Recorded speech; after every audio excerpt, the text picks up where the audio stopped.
नमस्कार, मैं हूं राजेश सिन्हा।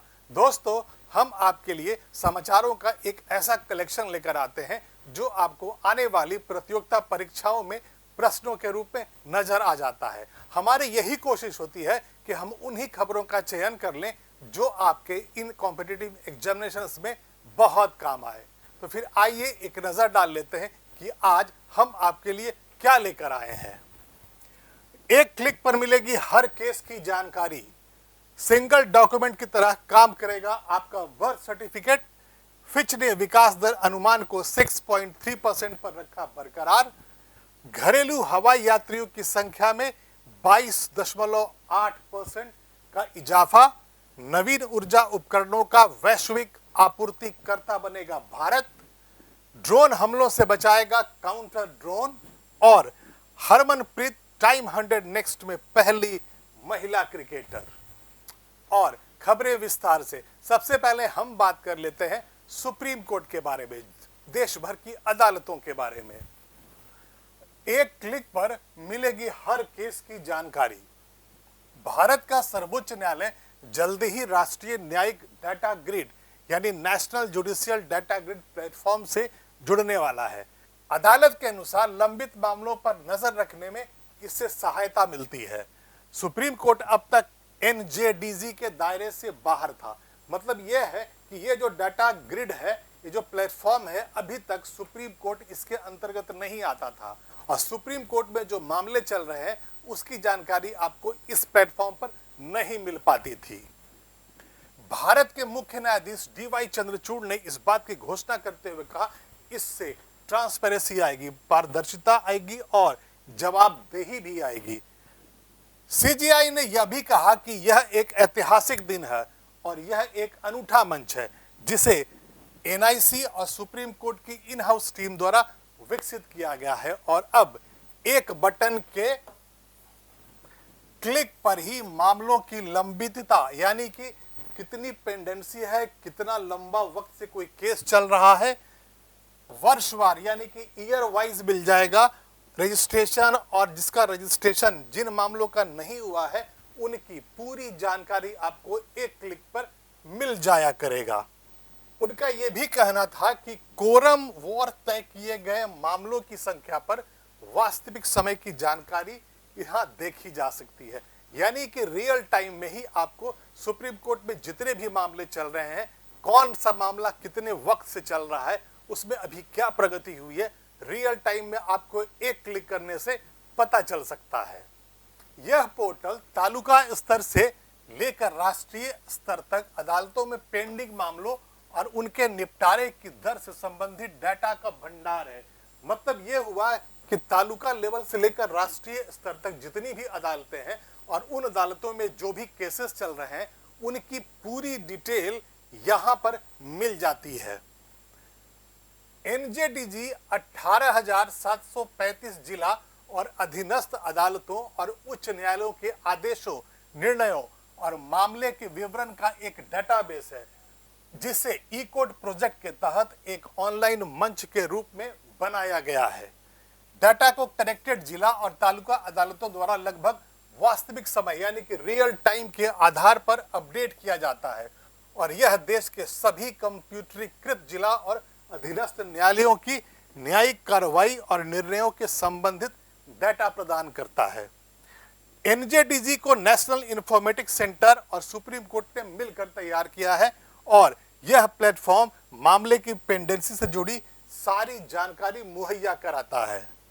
इसके जरिए सिर्फ एक क्लिक में सुप्रीम कोर्ट में चल रहे हर केस की जानकारी मिलेगी और किसी मामले की पेंडेंसी और अगली जानकारी से लेकर हर तरह का अपडेट मिल जाएगा।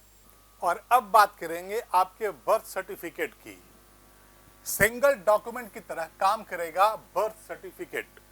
1 अक्टूबर 2023 से आप बर्थ सर्टिफिकेट यानी जन्म प्रमाण पत्र का इस्तेमाल सिंगल डॉक्यूमेंट के तौर पर कर पाएंगे।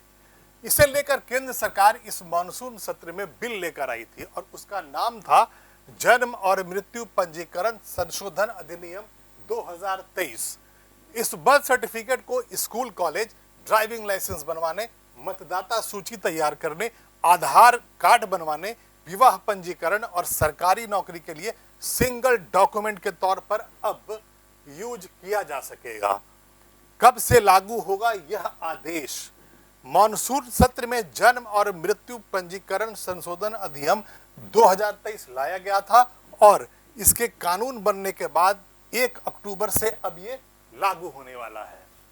जन्म एवं मृत्यु पंजीकरण संशोधन अधिनियम 2023 के लागू होने से भारत में जन्म और मृत्यु के पंजीकरण में सुधार की उम्मीद है और इससे बर्थ और डेथ के बारे में अधिक सटीक और विश्वसनीय जानकारी उपलब्ध होगी, जिसका उपयोग सामाजिक और आर्थिक विकास के लिए किया जा सकता है। इसके अलावा जन्म प्रमाण पत्र एक महत्वपूर्ण दस्तावेज है जो नागरिकों को विभिन्न सरकारी सेवाओं तक पहुंचने में मदद करता है और इस अधिनियम के लागू हो जाने से जन्म प्रमाण पत्र प्राप्त करना और आसान हो जाएगा। बर्थ सर्टिफिकेट में शिशु का नाम उसके माता पिता के नाम के साथ दर्ज किया जाता है। इस सर्टिफिकेट में शिशु के पैदा होने की डेट, स्थान और लिंग के बारे में अन्य कई कानूनी जानकारी शामिल की जाती है और यह दस्तावेज बतौर शिशु की पहचान के रूप में काम आता है। यदि आपका जन्म प्रमाण पत्र खो गया है तो आपको चिंता करने की जरूरत नहीं है, क्योंकि अगर आपको इसका डुप्लीकेट कॉपी चाहिए तो वो भी संभव है। आप आसानी से अपने जन्म स्थान के स्थानीय महत्वपूर्ण रिकॉर्ड कार्यालय में जाकर वहां आवेदन कर एक नया जन्म प्रमाण पत्र पा सकते हैं। आगे बढ़ते हैं और अब बात करेंगे भारत की इकोनॉमी की। फिच ने विकास दर अनुमान को 6.3% पर रखा बरकरार। रेटिंग एजेंसी फिच ने 14 सितंबर 2023 को चालू वित्त वर्ष 2023-24 के लिए भारत की आर्थिक वृद्धि दर के अनुमान को 6.3% बरकरार रखा है। फिच ने कहा है कि कड़ी मौद्रिक नीति और निर्यात में कमी के बावजूद भारतीय अर्थव्यवस्था मजबूत बनी हुई है और देश की आर्थिक वृद्धि दर क्षेत्र के अन्य देशों के मुकाबले बेहतर स्थिति में है। रेटिंग एजेंसी ने चालू वित्त वर्ष 23-24 के लिए आर्थिक वृद्धि दर 6.3% और अगले वित्त वर्ष के लिए 6.5% रहने का अनुमान जताया है। फिच ने वैश्विक आर्थिक परिदृश्य की अद्यतन रिपोर्ट में हालांकि कहा है कि निर्यात, बिजली खपत, माल ढुलाई जैसे आंकड़े अब ये संकेत दे रहे हैं कि जुलाई से सितंबर यानी जो दूसरी जो तिमाही होने वाली है उसमें वृद्धि दर नरम रह सकती है। रेटिंग एजेंसी के अनुसार जुलाई सितंबर तिमाही में वृद्धि दर धीमी पड़ने की आशंका है और इसका कारण यह है कि निर्यात लगातार कमजोर हो रहा है और ऋण वृद्धि स्थिर है। इसके अनुसार भारतीय रिजर्व बैंक के नवीनतम द्विमासिक उपभोक्ता भरोसा सर्वेक्षण से यह पता चलता है कि उपभोक्ताओं में आय और रोजगार की संभावनाओं को लेकर निराशाजनक स्थिति और धारणा बनती जा रही है। मुद्रास्फीति के बारे में रिपोर्ट में कहा गया है कि महंगाई कर खासकर यानी कि खाद्य वस्तुओं की मुद्रास्फीति में अस्थायी तौर पर जो वृद्धि हुई है उसे आने वाले महीनों में सोच विचार कर किए जाने वाले उपभोक्ता खर्च पर अंकुश लग सकता है। इसमें कहा गया है कि उपभोक्ताओं पर मुद्रास्फीति का प्रभाव अस्थायी हो सकता है, लेकिन अन्य बुनियादी चीजें अर्थव्यवस्था को प्रभावित कर सकती है।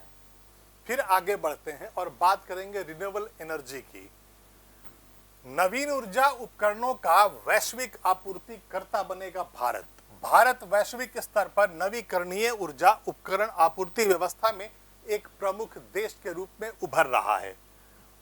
नवीन एवं नवीकरण ऊर्जा सचिव भूपेंद्र सिंह भल्ला ने 14 सितंबर 2023 को यह बताया कि भारत वैश्विक स्तर पर नवीकरणीय ऊर्जा उपकरण आपूर्ति व्यवस्था में एक प्रमुख देश के रूप में उभरेगा और देश में सौर विनिर्माण क्षमता 2023 तक 1 लाख मेगावाट तक पहुंच जाएगी। भारत सरकार ने 24,000 करोड़ रुपए के व्यय के साथ उत्पादन आधारित प्रोत्साहन योजना लागू की है और इससे 2026 तक 48,000 मेगावाट क्षमता की सौर उपकरण विनिर्माण क्षमता स्थापित करने में मदद मिलने का अनुमान है। भल्ला ने उद्योग मंडल भारतीय उद्योग परिसंघ यानी CII के एक कार्यक्रम में कहा, हमें हर साल 30,000 मेगावाट से 40,000 मेगावाट और सौर ऊर्जा विनिर्माण क्षमता जोड़ने की जरूरत है और हमारे पास अब भी निर्यात के लिए पर्याप्त क्षमता है। यही कारण है कि भारत सौर उपकरण के मामले में वैश्विक आपूर्ति व्यवस्था में एक प्रमुख देश बनेगा। भारत का 2030 तक 5 लाख मेगावाट नवीकरणीय ऊर्जा क्षमता हासिल करने का महत्वाकांक्षी लक्ष्य है और साथ ही कुल बिजली उत्पादन क्षमता में 50% हरित ऊर्जा स्रोतों से हासिल करने का भी लक्ष्य रखा गया है। भल्ला ने यह भी कहा कि देश में पवन ऊर्जा उपकरण यानी टर्बाइन के मामले में विनिर्माण क्षमता 15,000 मेगावाट है और भारत नवीकरणीय ऊर्जा क्षमता के मामले में दुनिया में चौथे स्थान पर है। और अब बात करेंगे हवाई यात्राओं की। आप हवाई यात्रा करते हैं, उससे एक जुड़ी जानकारी आपको अब दे देते हैं। घरेलू हवाई यात्रियों की संख्या में 22.8% का इजाफा हुआ है। भारत में घरेलू हवाई यात्रियों की संख्या अगस्त में सालाना आधार पर 22.8% बढ़कर 1,24,00,000 तक पहुंच गई है, जबकि पिछले साल अगस्त में ही यह आंकड़ा 1,01,00,000 यात्रियों का था। नागर विमानन महानिदेशालय यानी director general of civil aviation ने 14 सितंबर 2023 को यह जानकारी दी कि अगस्त में सर्वाधिक 78.67 लाख यात्रियों ने किफायती एयरलाइन इंडिगो से यात्रा की, जो कुल घरेलू यात्रियों का 63% है। अगस्त में एयर इंडिया ने 12.12 लाख और उसकी पूर्ण स्वामित्व वाली कंपनी AIX कनेक्ट, जो पहले एयर एशिया इंडिया के नाम से जानी जाती थी, से 9.78 लाख यात्रियों ने यात्रा की। एयर इंडिया का अधिग्रहण अब टाटा समूह ने कर लिया है। वहीं टाटा सन्स और सिंगापुर एयरलाइंस में 51% और 49 अनुपात की हिस्सेदारी वाले संयुक्त उपक्रम विस्तारा से अगस्त में 12.17 लाख लोगों ने यात्रा की, जो कुल यात्रियों का 9.8% है। 3 एयरलाइन कंपनियां एयर इंडिया, विस्तारा और एयर एशिया इंडिया से संयुक्त रूप में अगस्त में 33 लाख लोगों ने घरेलू यात्रा की। सभी घरेलू एयरलाइंस में क्षमता इस्तेमाल में 91.3% के साथ विस्तारा सबसे आगे रही। आगे बढ़ते हैं और अब बात करेंगे ड्रोन और काउंटर ड्रोन के बारे में। देश की सीमाओं और भीतरी इलाकों को दुश्मन के ड्रोन हमलों से बचाने के लिए देश की सशस्त्र सेनाएं काउंटर ड्रोन तकनीक से लैस हो रही हैं।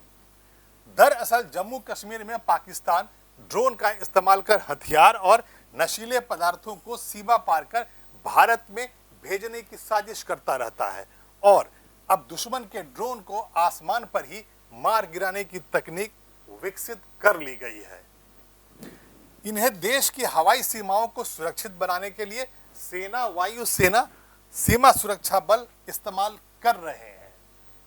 देश में रक्षा कंपनी अजिस्ता द्वारा बनाए गए enforce air two counter drone system व बिग बैंग बूम सॉल्यूशन की काउंटर ड्रोन टेक्नोलॉजी का इस्तेमाल पंजाब समेत देश के कई हिस्सों में ड्रोन को मार गिराने के लिए किया जा रहा है।